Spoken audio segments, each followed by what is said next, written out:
toutes les pièces, j'avais des cendriers. C'est-à-dire qu'on me suivait un peu à la trace, quoi. Pendant des années, Michel a fumé comme une cheminée, selon son expression. Elle a commencé à une époque où la cigarette était omniprésente, même dans les réunions de travail. Tout le monde fumait, je vous parle de ça, c'était en 68. Tout le monde fumait, sauf moi. Puis un beau jour, il y en a un qui me dit « Mais tu peux pas fumer une cigarette ?» On en parlait suffisamment du cancer du poumon, pour ceux qui fumaient les cigarettes.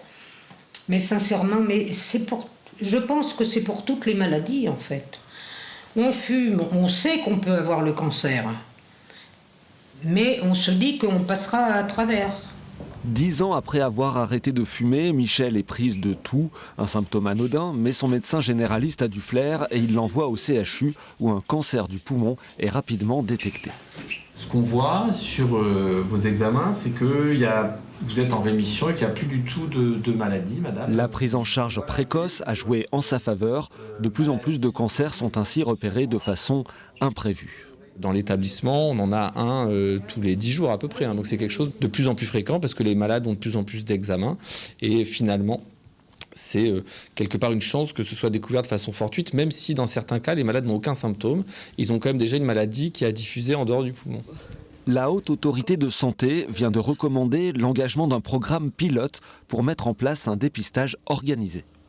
Le dépistage, c'est très bien. Mais bon, est-ce qu'on va faire un dépistage tous les ans parce qu'on fume? Ça m'étonnerait. Mais... Vous l'auriez fait, vous?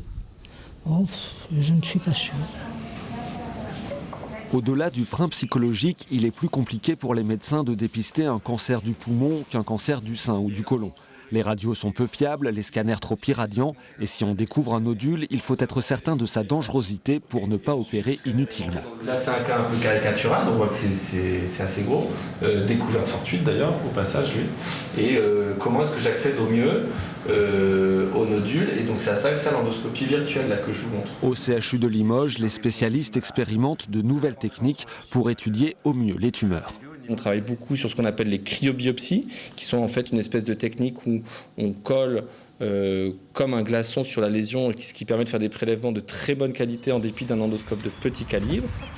Il reste du travail pour organiser un dépistage fiable. L'enjeu est important car même si de grands progrès ont été faits dans les traitements, le cancer du poumon tue encore 30 000 personnes chaque année.